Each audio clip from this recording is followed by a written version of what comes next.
ఓం గం గణపతియే నమః శివాయ గురవే నమః జ్ఞానక్షం యూట్యూబ్ ప్రేక్షకులందరికీ కూడా స్వాగతం.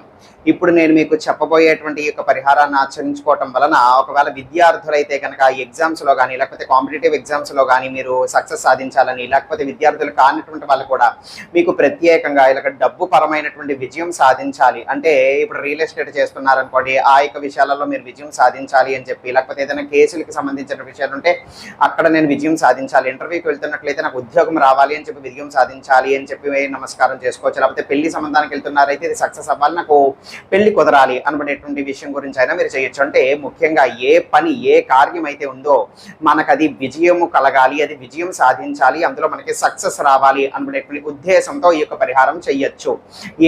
ఏంటి ఈ యొక్క పరిహారం అంటే కనుక, ఏదైనా సరే ఒక మంగళవారం కానీ శనివారం కానీ 2 రోజుల్లో ఏదో ఒక రోజు ఎంచుకోండి మీరు మొదలు పెట్టడానికి. మంగళవారం అయినా శనివారం అయినా ఈ యొక్క సమయంలో సూర్యోదయం అవినప్పుడు కానీ సూర్యాస్తమయంలో కానీ, అంటే మొత్తానికి చీకటిలో చేయాలి.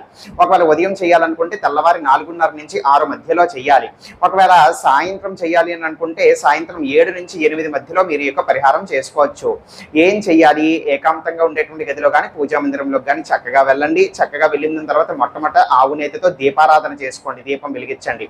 ఇప్పుడు ఒక నిమ్మకాయ తీసుకోండి. నిమ్మకాయ తీసుకుని దాన్ని సగ భాగానికి కట్ చేయండి. సగ భాగానికి దాన్ని కోసేసిన తర్వాత ఇప్పుడు అందులో ఒక ముక్కను తీసుకోండి. అందులో ఉండేటువంటి గుజ్జు అంతా కూడా తీసేయండి. అంటే ఆ యొక్క నిమ్మకాయని డొప్పగా తయారు చేయండి. అందులో మనం దీపం వెలిగించాలన్నమాట.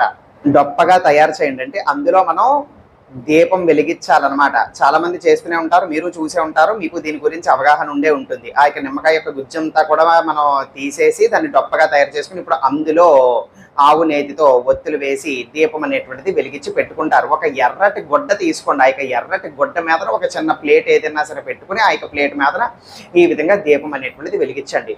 వెలిగించిన తర్వాత ఇప్పుడు మీరు ఒక పీటో చాపో ఆసనమో ఏదో ఒకటి వేసుకుని కూర్చొని ఇప్పుడు చేతులు జోడించి నమస్కారం చేసుకుని ఆ కాళికా అవతారంలో ఆ విధంగా అమ్మవారిని తలుచుకోండి. కాళికా అవతారాన్ని తలుచుకొని అమ్మవారికి మీ యొక్క సమస్య, మీకు ఇబ్బంది చెప్పుకొని ఫలానా యొక్క పనిలో మీకు కార్య విజయం అనేటువంటిది కలగాలి, సక్సెస్ కలగాలి అనేటువంటి విధంగా మీరు నమస్కారం చేసుకుని ఓం క్రీం కాళికాయై నమః ఈ యొక్క మంత్రాన్ని ఒక 11 సార్లు చెప్పండి. మీకు సమయం ఎక్కువగా ఉంది, ఇంకా బాగా చేసుకుంటామంటే 108 సార్లైనా చెప్పుకోవచ్చు, ఇబ్బంది ఏం లేదు.